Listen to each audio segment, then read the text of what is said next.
Welcome back. ఆలోచన మంచిదే, ఆశయం కూడా మంచిదే. ఆ లక్ష్య సాధనకు ఎంచుకున్న మార్గం కూడా అద్భుతంగానే ఉంది. కానీ కేవలం ప్రభుత్వం ఒక్కటే చొరవ తీసుకుని ముందుకెళ్లి కోట్లు ఖర్చు పెట్టినంత మాత్రాన స్వచ్ఛ భారత్ కళ సాకారమైపోతుందా? అంతా అనుకున్నట్లు మరో 4 ఏళ్లలో మన దేశం స్వచ్ఛంగా, పరిశుభ్రంగా, ఆరోగ్యంగా తయారవ్వాలంటే ఎవరెవరేం చేయాలి? ఈ స్వచ్ఛ భారత్ కార్యక్రమంలో ఎవరి పాత్ర ఎంత? పౌరులుగా ఇందులో మన బాధ్యత ఏంటి?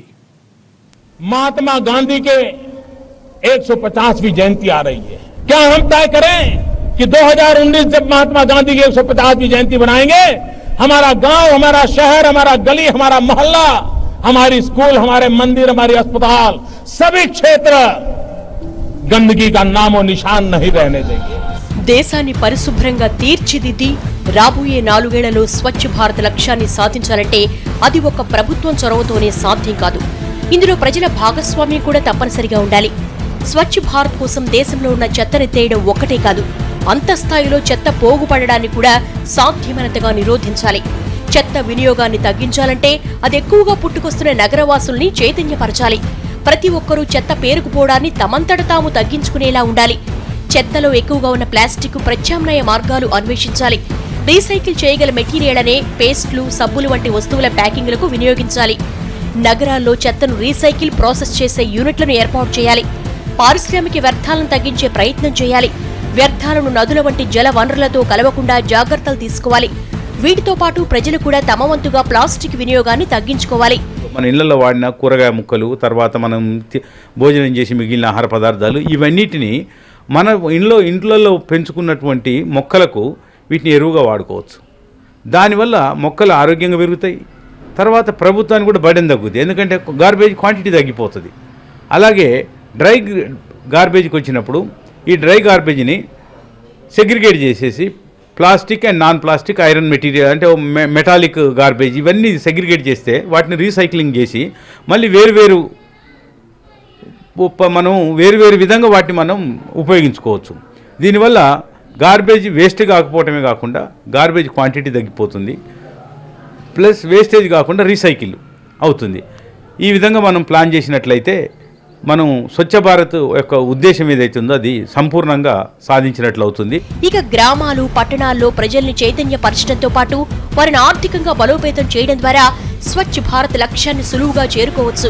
ఇందుకు ముందుగా సంపూర్ణ అక్షరాస్యత సాధించాలి. అప్పుడే వారికి చెత్త వల్ల నష్టాలు తెలుస్తాయి. ఇటు దేశంలో అక్షరాస్యత, ఆర్థిక స్వావలంబన సాధిస్తూనే స్వచ్ఛ భారత్ పై అవగాహన కల్పించాలి. స్వచ్ఛ భారత్ అన్నది ప్రభుత్వ కార్యక్రమంగా కాకుండా ప్రతి ఒక్కరి ఆత్మ నినాదంగా మారాలి. గడిచిన ఏడాది కాలంగా చాలా మంది స్వచ్ఛ భారత్ కార్యక్రమాన్ని తమ వంతు బాధ్యతగా కొనసాగిస్తున్నాయి. చాలా కార్పొరేట్ కంపెనీలు, సాఫ్ట్వేర్ కంపెనీలు ఇందులో చురుగ్గా పాల్గొంటున్నాయి. రచన టెలివిజన్ ప్రైవేట్ లిమిటెడ్ ఉద్యోగులు కూడా ప్రధాని మోడీ పిలుపుతో స్వచ్ఛ భారత్ లో చురుగ్గా పాలు పంచుకుంటున్నారు. ఈ మహోద్యమంలో తమ వంతు బాధ్యతగా ఈ కార్యక్రమంలో భాగస్వాములయ్యారు.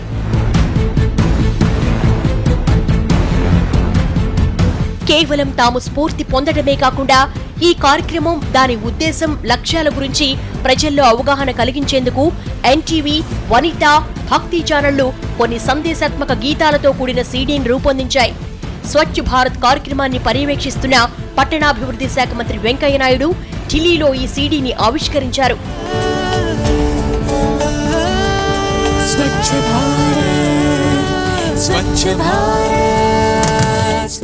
శ్రీ నరేంద్ర చౌదరి గారి నేతృత్వంలో ఎన్టీవీ అలాగే భక్తి ఛానల్ స్వచ్ఛ భారతాన్ని గురించి ప్రజల్లో చైతన్యాన్ని కలిగించడానికి తమ జీవితంలో, సమాజంలో, తమ ఇంట్లో, చుట్టుపక్కల, తమ కార్యాలయంలో, దేవాలయంలో, తమ ప్రార్థనా ప్రాంతాల్లో అన్ని చోట్ల కూడా పరిశుభ్రత పాటించాలి, తద్వారా స్వచ్ఛ భారతాన్ని సాధించాలని ప్రధానమంత్రి శ్రీ నరేంద్ర మోడీ గారు ఇచ్చిన పిలుపును అందుకొని ఈ యొక్క స్వచ్ఛ భారత్ రాయబారులుగా నియమించబడిన అనేక మంది వివిధ రంగాల్లో తమ వంతు కర్తవ్యం చేస్తూ ఉన్నారు. శ్రీ చౌదరి గారు తన వంతు కర్తవ్యంగా హిందీ మరియు తెలుగు భాషల్లో, ఇంగ్లీష్, ఈ 3 భాషల్లో కూడా ఈ స్వచ్ఛ భారత్ యొక్క ఉద్దేశాన్ని, దాని అవసరాన్ని, ఆవశ్యకతను నొక్కి చెప్తూ చక్కని మరి క్యాసెట్లు తయారు చేయడం చాలా అభినందనం. దీన్ని ఉపయోగించుకొని తమ తమ ప్రాంతాల్లో ప్రజల్లో చైతన్యం కలిగించడం కోసం అందరూ కృషి చేస్తారని చెప్పి ఆశిస్తున్నాను. ప్రతిక్షణం ప్రజాహితాన్ని కాంక్షించే ఎన్టీవీ స్వచ్ఛ భారత్ ను తెలుగు రాష్ట్రాల వ్యాప్తంగా ప్రచారం చేసేందుకు, ప్రతి ఒక్కరిలోనూ చైతన్యం కలిగించేందుకు తన ప్రసారాల ద్వారా కృషి చేస్తోంది. స్వచ్ఛ భారత్ స్వచ్ఛ భారత్ స్వచ్ఛ భారత్ స్వచ్ఛ భారత్ స్వచ్ఛ భారత్ స్వచ్ఛ భారత్ స్వచ్ఛ భారత్ స్వచ్ఛ భారత్ స్వచ్ఛ భారత్ స్వచ్ఛ భారత్ స్వచ్ఛ భారత్ మేము కోరుకునేది స్వచ్ఛ భారత్, మరో స్వచ్ఛ భారత్. స్వచ్ఛ భారత్ స్వచ్ఛ భారత్ స్వచ్ఛ భారత్ స్వచ్ఛ భారత్ స్వచ్ఛ భారత్ స్వచ్ఛ భారత్ స్వచ్ఛ భారత్. మన దేశాన్ని పరిశుభ్రంగా ఉంచుకోవాల్సిన బాధ్యత మనదే. మహాత్ముడు చెప్పింది, ఇప్పుడు దేశాన్ని అభివృద్ధి బాటలో నడిపించేది కూడా ఇదే. ప్రధానితో సహా సెలబ్రిటీలు కూడా ఇలా స్వచ్ఛ భారత్ కార్యక్రమంలో పాల్గొనడానికి కారణం ప్రజల్లో స్ఫూర్తి నింపడానికే కాదు, ఇది తమ బాధ్యత అని చెప్పడానికి కూడా. తమలాగే ప్రతి ఒక్కరూ స్వచ్ఛ భారత్ ఉద్యమాన్ని నిష్ఠగా పాటిస్తే మరో 4 ఏళ్లలో భారతదేశం ప్రపంచ దేశాలకు కూడా ఆదర్శంగా నిలుస్తుంది. ఈ పరిణామం మన దేశ ప్రజలకు ఆయురారోగ్యాలను కూడా ప్రసాదిస్తుంది. స్వచ్ఛ భారత్, స్వచ్ఛ తెలంగాణ, స్వచ్ఛ హైదరాబాద్ కార్యక్రమాల్ని ఎన్ని కోట్లు పెట్టి మొదలుపెట్టినా అందులో ప్రజల స్వచ్ఛ భాగస్వామ్యం లేకపోతే ముందుకెళ్లలేం. పబ్లిక్ ప్రదేశాల్లో ఎక్కడ పడితే అక్కడ చెత్త వేయకుండా డస్ట్బిన్లు మాత్రమే వాడాలన్న స్ఫూర్తి రావాలి. ప్రజలు తమ నగరాన్ని స్వచ్ఛంగా ఉంచుకోవాలనేలా వారికి అవగాహన కలిగించాలి. ఇందుకు ప్రజల మైండ్ సెట్ కూడా మారాలి. ప్రతి ఒక్కరూ తమ వల్ల ఏమవుతుందిలే అనుకోకుండా సాధ్యమైనంతగా ఈ మహాయజ్ఞంలో భాగస్వాములవ్వాలి. వారానికి 2 గంటలు, ఏడాదికి 100 గంటలు స్వచ్ఛ భారత్ కు కేటాయించడమే కాదు, ఎవరికి వారు తమ పరిసరాలను పరిశుభ్రంగా ఉంచేలా చూసుకోవాలి.